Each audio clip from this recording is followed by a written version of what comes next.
मुझे नहीं अदारों वदारों से कोई लेना देना, या ना मेरी उनसे कोई लड़ाई है। मरियम किस बेस पे उसके मुकाबले में इलेक्शन लड़ती? ना उसकी एजुकेशन उससे बेहतर है, ना उसका किरदार उसके उससे बेहतर है। अब्बा जी करने वाला कैंडिडेट है, जिसको जो ये समझती है कि उसका बाप कोई आसमान से उतरा हुआ अवतार है। मरियम कौन है, या मरियम का बाप क्या है, या वो क्या होगा मुस्तकबिल में?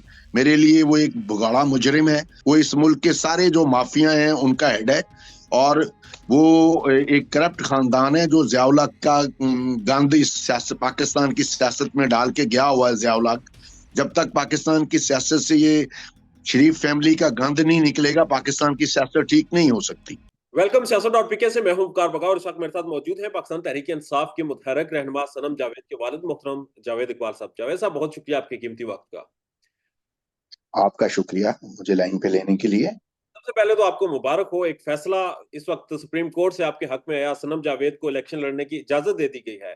जब ये साथ साथ एक कंफ्यूजन पैदा हो गई है दूसरी जानब के, अब इलेक्शन लड़ेगा कौन, क्योंकि जिन हलकों में पाकिस्तान तहरीक इंसाफ ने सनम जावेद को नॉमिनेट किया था वहां पर उनके उम्मीदवार हैं, उनकी कैंपेन जारी है।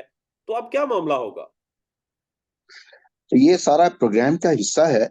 ये जो सनम जावेद को जो भी नॉमिनेशन पेपर की परमिशन मिली है, ये अटेंशनली इसको डिले किया गया मरियम के अगेंस्ट, क्योंकि पीटीआई ने उसके लिए तीनों सीटों पे हाई कोर्ट के फैसले तक किसी कैंडिडेट को नामजद नहीं किया था।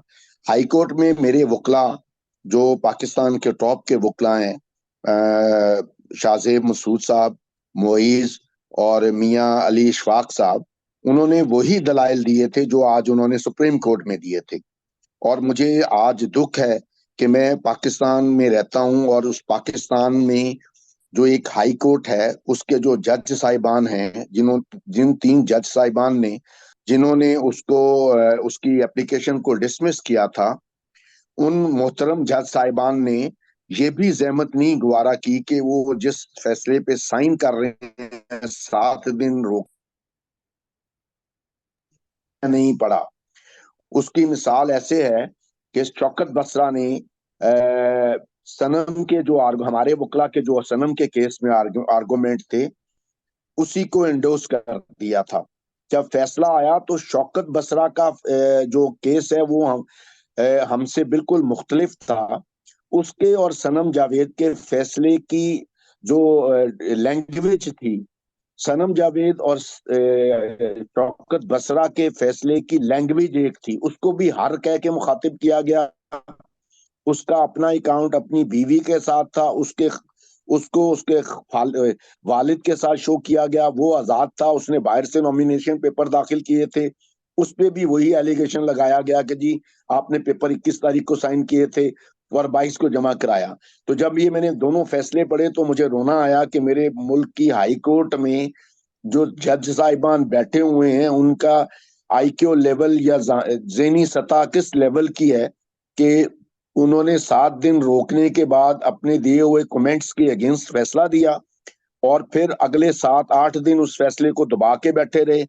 जो टाइम जाया किया गया, जाहिर है उस पीरियड में पीटीआई, हम लोग तो ये समझ रहे थे कि पीटीआई की वो तीनों सीटें खाली ना रहे।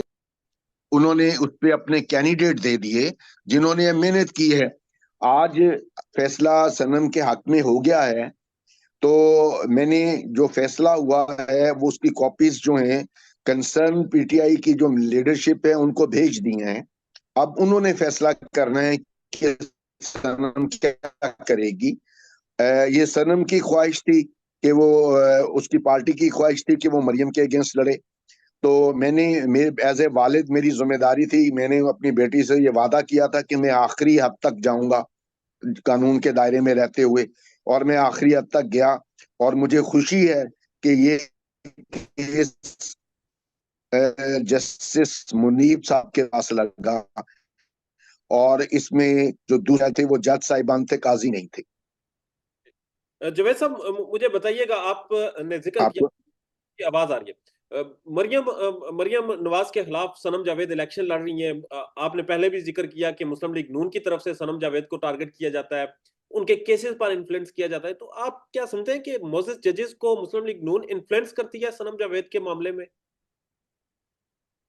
इसमें कोई शक वाली बात नहीं है। हाई कोर्ट का जो बेंच है, उन्होंने ड्यूरिंग हेयरिंग जो कमेंट्स या आर्गुमेंट्स के दौरान जो रिमार्क्स दिए थे, उसमें ये बात स्टैब्लिश हो चुकी थी कि इलेक्शन एक्ट की जो क्लास 51 है, उसके आर्टिकल 2, उसका जो आर्टिकल 2 है, उसमें इनलीगल तरमीम की गई है। ना उसको पब्लिश किया गया था, ना वो गजट थी।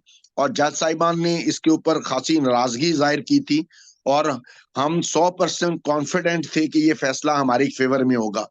वो फैसला हमारे अगेंस्ट आया, और फैसला आने के बाद सबसे बड़ा अलमिया ये हुआ कि उस फैसले को 8 दिन तक रिटर्न शेप नहीं दी गई।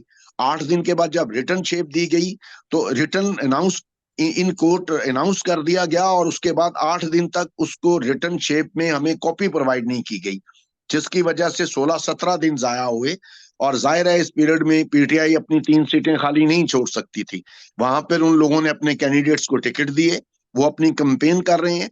अब मेरा मेरा काम सिर्फ इतना था कि मैंने अपनी बेटी की ख्वाहिश पूरी करते हुए उसको एलिजिबल करवा लिया इलेक्शन के लिए। अब अगर पीटीआई ये फैसला करती है कि वो किसी जगह से इलेक्शन लड़ेगी, तो वो लड़ेगी। अगर पार्टी ये कहती है कि वो नहीं लड़ेगी, तो वो नहीं लड़ेगी। ठीक है। और अगर आपको पार्टी इजाजत दे देती है कैंपेन करने की, आपको नॉमिनेट कर देती है, तो आप इन हालात में कैंपेन कर पाएंगे?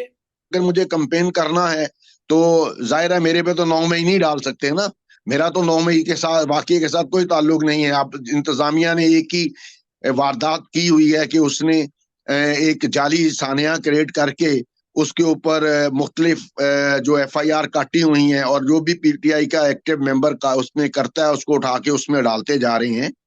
तो मैं अगर कंपेन करूंगा सनम की, तो हम उसके लिए तमाम लीगल फॉरम्स इस्तेमाल करेंगे। पहले भी हमने लीगल फॉरम्स इस्तेमाल किए। हमने उसके 5 जगह पे पेपर भी दाखिल कराए और सक्सेसफुली करवाए। इवन कि हमें भी वो सारी मुश्किलात देखनी पड़ी। हमारे भी तजवीज़ कुनिंदा और तईद कुनिंदा जो पीटीआई से ताल्लुक रखते थे, उनको उठा लिया गया। फिर हमने न्यूट्रल लोगों को, पीटीआई अपने जो बंदे थे, उनको उसका तजवीज़ कुनिंदा और तईद कुनिंदा बना के उसके पेपर सबमिट किए। जाहिर है मुश्किल हालात हैं, इलेक्शन तो हो नहीं रहा। ये तो एक सिलेक्शन करने की कोशिश की जा रही है, जिसको मैं समझता हूं कि पाकिस्तान की 75 साल हिस्ट्री में अब जो लोग सिलेक्शन करना चाहते हैं, ये बात उनके बस में नहीं रह गई हुई। अगर इलेक्शन वाले दिन जो अब सर्वे हुए हैं, 77% लोग वोट कास्ट करना चाहते हैं। अगर वोट कॉस्टिंग जो है वो 45% से ऊपर चली गई, तो जो भी रैगिंग की प्लानिंग की गई है वो फेल हो जाएगी, और पीटीआई एक बड़े मार्जिन से जीत जाएगी। ठीक है। तो जावेद साहब, मुझे ये बताएं कि इस वक्त सनम जावेद जेल में है। हमने गुज़श्ता दिनों उनकी वीडियोस देखी, उनके शौहर के साथ वहां पर जो जिस तरह से वो सामने आई, जिस तरह गपशप लगा रही थी, डर नजर नहीं आ रहा सर? इतने महीने हो गए अंदर रह के, डर फिर भी नहीं?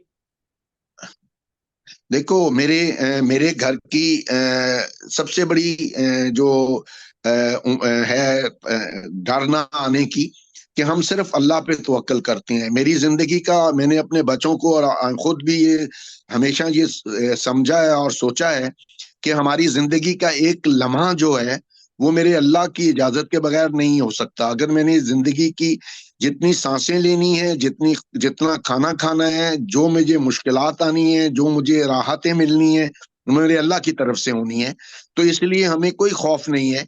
ये अल्लाह की तरफ से हमें मैं ये समझता हूँ कि हमारा इम्तहान लिया गया है, और मैं इस पे भी अल्लाह का शुक्र अदा करता हूँ कि हम अल्लाह की तरफ से जो हमारे पे इम्तहान आया है, हम उसको बड़ी बहादुरी से फेस कर रहे हैं। और मुझे उम्मीद है कि दोस्तों की दुआएं, जितनी दुआएं और जितना प्यार इस अरसे में दोस्तों की तरफ से मिला है, वो मेरे लिए मेरी जिंदगी के एहसासों में शामिल हो गया है। सर और सनम बिल्कुल भी घबराई हुई नहीं है, बल्कि उसने मजाक में अपने खामद को ये कहा कि सारे खामदों को मेरे खामद जैसा होना चाहिए। जो मैं जेल में हूं, तो वो मेरे पीछे जेल आ गया है। तो उन दोनों मियाँ बीवी में बहुत ज्यादा अंडरस्टैंडिंग है, बहुत ज्यादा प्यार भी है, और उसके बच्चे भी बहुत बहादुर हैं। अल्लाह का करम है। सबसे ज्यादा करम जो है वो अल्लाह का है कि हमारा अल्लाह पे तवक्कल है बिल्कुल।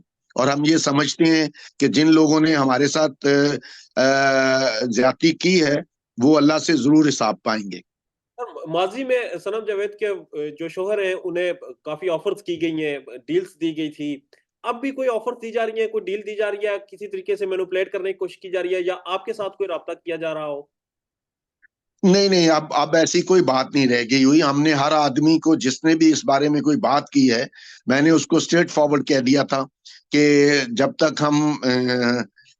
तक सनम का गिला खत्म नहीं होगा और सनम ये नहीं समझेगी कि उसके साथ ये जो ज्यादती करवाई गई है, उसको इनलीगल गिरफ्तार करवा के उसको सोशल मीडिया एक्टिविटीज की वजह से जो उस पे उसे गद्दारे वतन और पता नहीं दुनिया जहां की दफात लगा के उस पे टेररिज्म के पर्चे दाखिल किए गए हैं, बगैर किसी एफआईआर में नामजद हुए उसे अब तक 6 एफआईआर में नामजद कर दिया गया है।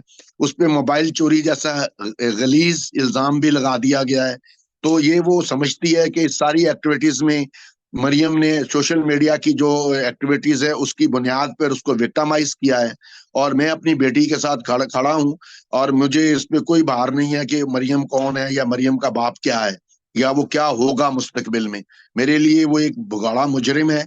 उस जिसको आज जिसको साकिब निसार ने सिसिलियन माफिया कहा था, वो सिसिलियन माफिया है। वो इस मुल्क के सारे जो माफिया हैं उनका हेड है। और वो एक करप्ट खानदान है जो ज़ियाउल हक का गंद इस सियासत पाकिस्तान की सियासत में डाल के गया हुआ है। ज़ियाउल हक, जब तक पाकिस्तान की सियासत से ये शरीफ फैमिली का गंद नहीं निकलेगा, पाकिस्तान की सियासत ठीक नहीं हो सकती।